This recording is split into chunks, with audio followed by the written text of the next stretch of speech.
Ricardo Salinas Pliego es un idiota. Y esto no es mi opinión. Es literalmente lo que le dijo al Financial Times el día de ayer.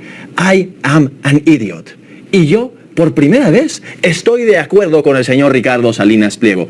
Acaba de publicarse una nota en el Financial Times, uno de los diarios más prestigiados de Estados Unidos, en donde se explica un fraude del cual fue víctima el señor Ricardo Salinas Pliego, uno de los grandes oligarcas mexicanos de ultraderecha. Es algo técnico, pero le voy a contar la historia. El trato que denuncia Ricardo Salinas Pliego tiene realmente origen en el 2021.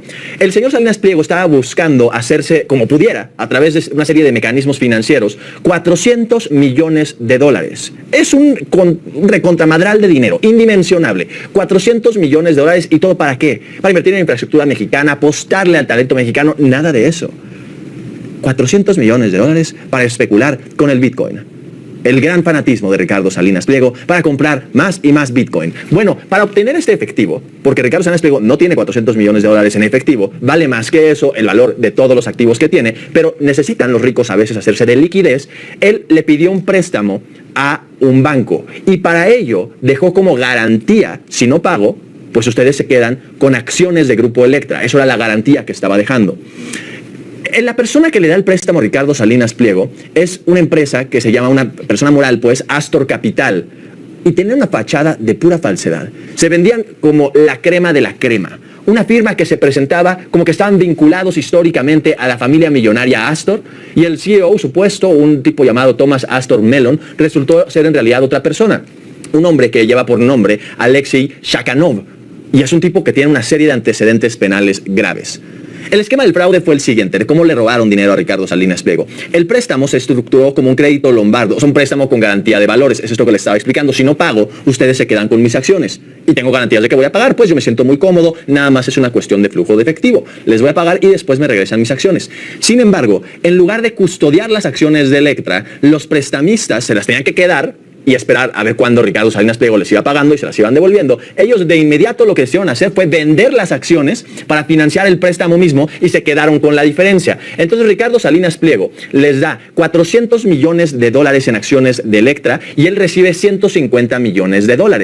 La diferencia se la termina quedando la propia empresa de prestamistas fraudulentos que estaban realizando la operación. Espero me esté dando a entender. Eso denuncia Ricardo Salinas Pliego, que es un acto ilegal. Los operadores reales detrás de la operación eran un tipo que se llamaba Val Sklarov, todos son ucranianos, también conocido como Gregory Mitchell, que le digo, era un estadounidense nacido en Ucrania, que tenía un largo historial de litigios por fraude, uso de identidades corporativas múltiples con nombres de familias famosas, utilizaba los nombres de los Vanderbilt, de los Rothschild, las familias más ricas de toda Europa.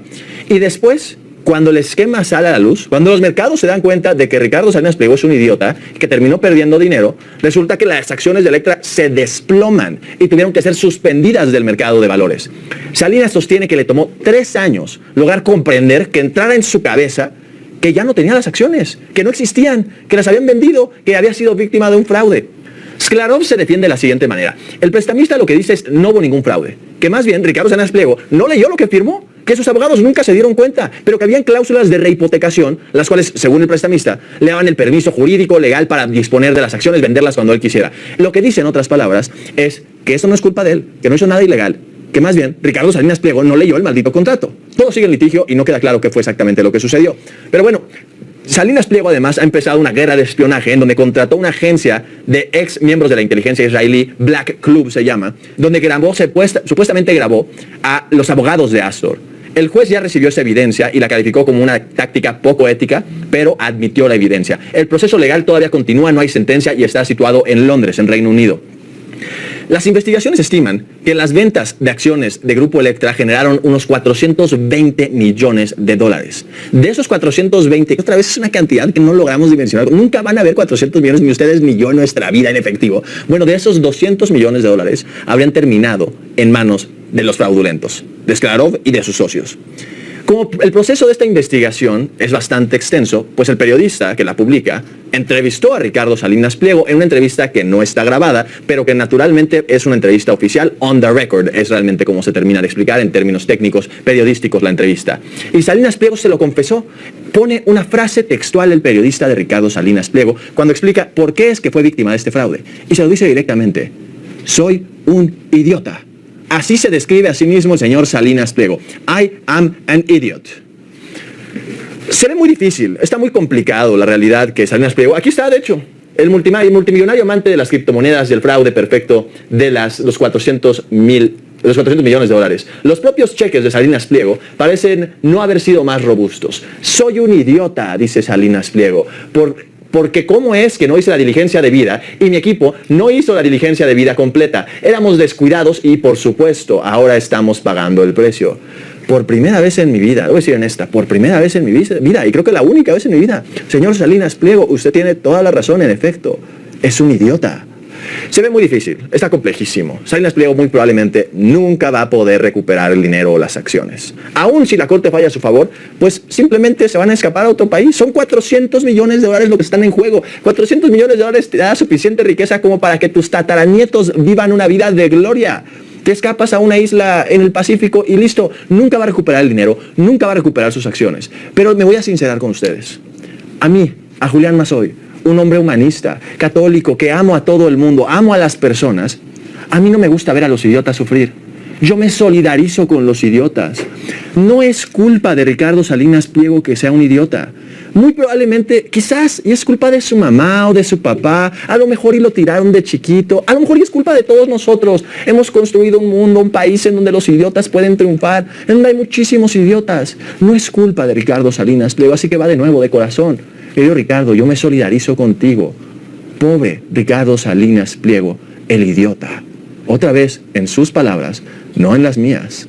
Pobre señor Ricardo Salinas Pliego, un gran idiota. Claudia Sheinbaum le hizo como si fuera Raid, aplastó como cucaracha a la misma cucaracha de quien hemos hablado hasta el cansancio en este programa. Aplastó como cucaracha Claudia Sheinbaum a Hugo Eric Flores. Hugo Eric Flores es un tipo despreciable, hemos hablado hasta el cansancio de él, ustedes seguramente ya tienen algo de contexto. Es el dueño de 2 ex partidos políticos y que ahora está intentando formar otro. Es el dueño de 2 partidos políticos anteriores, los 2 llevaban por siglas PES. En un primer momento era Partido de Encuentro Solidario y después fue Partido de Encuentro Social o viceversa, ambos PES. Ante la pérdida del registro de 2 de sus partidos, ahora Hugo Eric Flores, la cucaracha aplastada por Claudia Sheinbaum, está buscando formar otro con rumbo al 2027 para convertirse en satélite de Morena. Es un tipo que no tiene escrúpulos, no tiene valores y realmente lo único que quiere es hacer lo mismo que hace el PT y el Partido Verde, hacer un gran negocio con la política y seguir mamando del dinero del pueblo de México. Bueno, Hugo Eric Flores ha cambiado ahora de estrategia y ya no está volviendo a ser el PES 3. Ahora eligió otro nombre, otras siglas. El logotipo es muy claro. De hecho, es así el logotipo. Ahí está. CSP.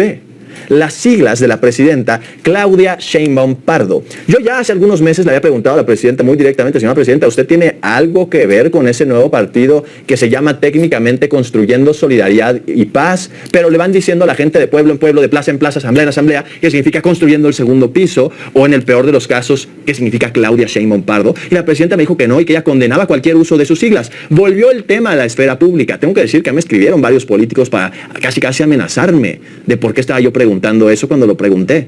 Fui víctima de presiones. Al final del día yo no me victimizo y no lo hice público, me vale madres, díganme lo que quieran. Pero sí lo fui, ya tiene varios meses, ahora lo puedo decir sin tener que tirarme al suelo.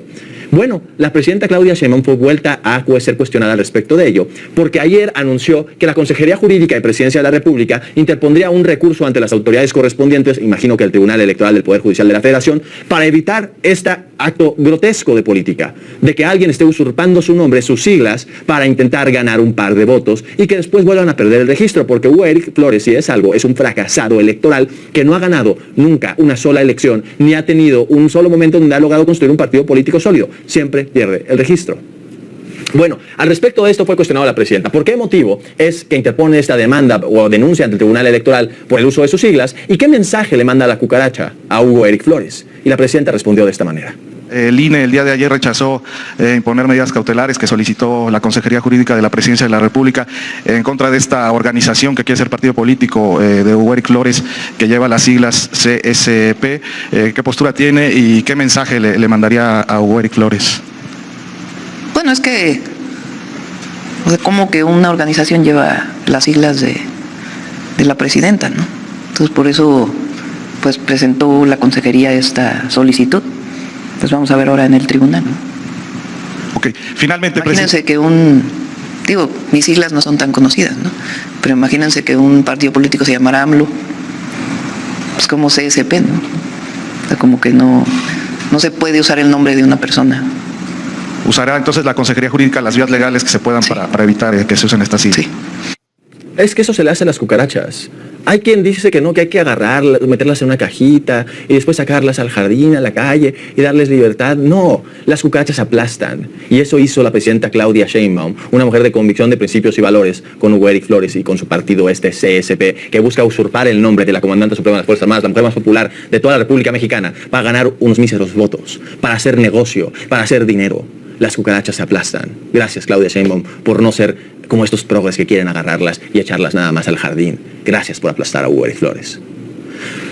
Hay que hablar también acerca de quién es Hugo Eric Flores para que usted tenga mayor contexto. Yo sé que hemos hablado mucho al respecto de ello, pero Hugo Eric Flores es responsable de una serie de atropellos políticos históricos. Entre ellos, Hugo Eric Flores es responsable de una persona, del señor Cuauhtémoc Blanco y toda su carrera política. Cuauhtémoc Blanco no tenía nada que hacer siendo candidato a la alcaldía de Morelos y que después lo adoptaran en el PES para hacerlo gobernador del estado de Morelos, un estado increíble, hermoso, de lo más bonito que tiene México. Pero bueno, Hugo Eric Flores decidió darle cobijo a Cuauhtémoc Blanco, además de después también protegerlo. Vamos a escuchar lo que opinaba Hugo Eric Flores al respecto de Cuauhtémoc Blanco, el mismo hombre que está acusado de violar mujeres, de violar a su propia hermana, que no tiene nada que hacer siendo diputado federal en este momento, además de también acusado de un montón de desvíos de recursos, confrontado con la propia gobernadora del Estado Libre y Soberano de Morelos en este momento, su sucesora. ¿Qué opinaba Hugo Eric Flores cuando le regaló una gubernatura en el 2018, jalándose el movimiento de Andrés Manuel López Obrador? Y era esto lo que decía. ¿Qué jugada es esa de fichar a Cuauhtémoc Blanco? Pues fichar a un líder. Estamos buscando levantar un nuevo liderazgo político en este país y Cuauhtémoc Blanco es un líder. ¿Desesperados? No estamos desesperados, al contrario, hubo muchas coincidencias de orígenes y de sueños con Cuauhtémoc. ¿La política es marketing? No, al contrario, queremos que cada vez sea menos marketing. ¿Cuánto le ofrecieron a Cuauhtémoc Blanco? Ni un peso. Lo convencimos, como estamos buscando convencer a todos. ¿Le pagaron más o menos que el Partido Socialdemócrata? No, el Partido Socialdemócrata no le pagó un peso a Cuauhtémoc, que es un infundio que le hicieron. ¿Usted sabe o le ha quedado claro quién mató o quién mandó matar a Juan Manuel García Bejarano? Sí, la verdad es que no me queda claro quién lo mandó matar, pero sí sé quién no lo mandó matar. Cuauhtémoc Blanco. Cuauhtémoc Blanco es un hombre honesto, incapaz de una atrocidad como esa. Cuauhtémoc Blanco es un hombre honesto, decía Hugo Eric Flores, es un patriota, lo vamos a hacer gobernador de Morelos. Me das asco, Hugo Eric. Yo no puedo con ese tipo. Si ustedes lo quieren defender, ustedes háganlo. Yo tengo valores y principios igual que la presidenta y yo no puedo con ese tipo de cucarachas. Hugo Eric Flores además también es el responsable de la actual protección que recibe Cuauhtémoc Blanco, porque tiene un cargo importante más allá de ser diputado federal. Es el presidente de una sección, una comisión específica del Senado que se llama la sección instructora, que analiza la procedencia de los casos que envía la Fiscalía General de la República o las fiscalías estatales para desaforar diputados que están protegidos por el fuero constitucional. En otras palabras, hay una investigación en contra de un diputado, un senador, cualquier persona que tiene fuero, y para que se discuta en la Cámara de Diputados, primero tiene que pasar por una fase inicial, que es la sección instructora. El presidente de esa sección, el que se ha rehusado a analizar el caso de Alito Moreno, de Cuauhtémoc Blanco, el que nunca se ha pronunciado acerca de desaforar a Marco Cortés, a Ricardo Anaya, es ese mismo hombre que acaban de escuchar, la misma cucaracha que acaba de aplastar a la presidenta Claudia Sheinbaum en la mañanera. Ese es el nuevo partido que quieren hacer. Y yo no puedo con esta bola de corruptos. Este es el hombre que encabeza ese partido que usurpa el nombre de la presidenta de la República, Claudia Sheinbaum Pardo, CSP. Los excesos de Grecia Quirós. Hablábamos de eso toda la semana. Grecia Quirós, la alcaldesa de Uruapan, Michoacán, la viuda de Carlos Manzo, quien nuevamente, porque siempre hay que empezar diciendo esto, siempre me voy a solidarizar con ella. Tiene un hijo que se quedó sin padre, ella se quedó sin el hombre al que amaba y siempre hay que reconocer eso. Es una mujer con algo de fuerza, de convicción y que fue adelante a ocupar el cargo. No sé si se lo merecía o no, pero naturalmente estoy obligado a reconocerlo. Eso es una cosa. Otra cosa son los excesos en los que ha caído la actual alcaldesa sustituta de Uruapan, Michoacán y viuda de Carlos Manzo. Entre la demanda que le mete a Gerardo Fernández Noroña, una demanda ilegítima que busca amordazarlo y censurarlo cuando no hizo nada malo, que un mal timing, muy mal timing de Noroña, los tiempos todavía no eran los propios para poder hacer ese tipo de declaraciones, pero en donde hace una crítica perfectamente válida, en donde le dice autoritaria, fascista a la señora Grecia Quirós, en donde recalca lo que es obvio, que quiere ser gobernadora del estado de Michoacán, ahora queda transparentemente claro, lo quiere, sino además esta denuncia irresponsable, excesiva, que mete Grecia Quirós y que además lo hace frente a todas las cámaras nacionales, en donde denuncia principalmente a dos personas, a el exgobernador del estado de Michoacán, Leonel Godoy, y al actual senador de la República por ese mismo estado y próximo posible candidato de Morena a la gubernatura del estado, se la robaron en el 2021, a Raúl Morón, además otra persona que fue exalcalde de Michoacán, Nacho Campos, un asunto así, ni sé quién es. Bueno, Grecia Quiroz se atreve a presentar ante la Fiscalía Estatal y frente a todas las cámaras evidencia supuesta que ya tenemos confirmada que fue mentira o que realmente son una serie de falsedades, de hilos conspiroparanoicos de Grecia Quiroz, pero que son una irresponsabilidad porque se para frente a las cámaras y a la Fiscalía y asegura que estas 3 personas son asesinos, destruyendo reputaciones políticas, destruyendo familias. Son gente que tienen hijos, nietos, gente que la quieren. Y no obstante, eso no le preocupa a la señora Grecia Quiroz, y en lugar de simplemente presentar la denuncia en privado y decir, pues yo creo esto, hay una respuesta. No, agarra todos los micrófonos, llama a rueda de prensa y voy a decir que son asesinos. Y eso es una irresponsabilidad gigantesca, es un acto autoritario de miseria humana, es no tener corazón, es no entender que se arruinan vidas humanas con tus declaraciones. Bueno, ya salió el fiscal general del Estado, el señor Carlos Piña Torres, a asegurar que Grecia Quiroz únicamente hizo entrega. Uno diría, bueno, para el grado de acusación que está haciendo, en donde dice que Leonel Godoy, Nacho Campos y Raúl Morón asesinaron a su esposo y sacudieron el entorno político nacional, pues tendría que entregar un montón de evidencia, carpetas enteras, cajas gigantescas. Es una acusación grave, pero entrega nada más 11 malditos videos en una USB en donde se ve a Carlos Manso hablando mal de Leonel Godoy y de Raúl Morón, de Nacho Campos, en donde dice que no se llevan muy bien, en donde dice que a lo mejor son corruptos y que por eso es suficiente evidencia como para decir que son asesinos. Grecia Quiroz es una irresponsable. Y lo mismo, porque ella dijo que había interpuesto una denuncia, que ya había llevado hasta las últimas consecuencias el caso. También confirma el propio fiscal general del Estado, Carlos Torres Piña, que no hay denuncia, que nada más hizo una solicitud amable pidiendo que investigaran esta línea adentro de las carpetas que ya tienen.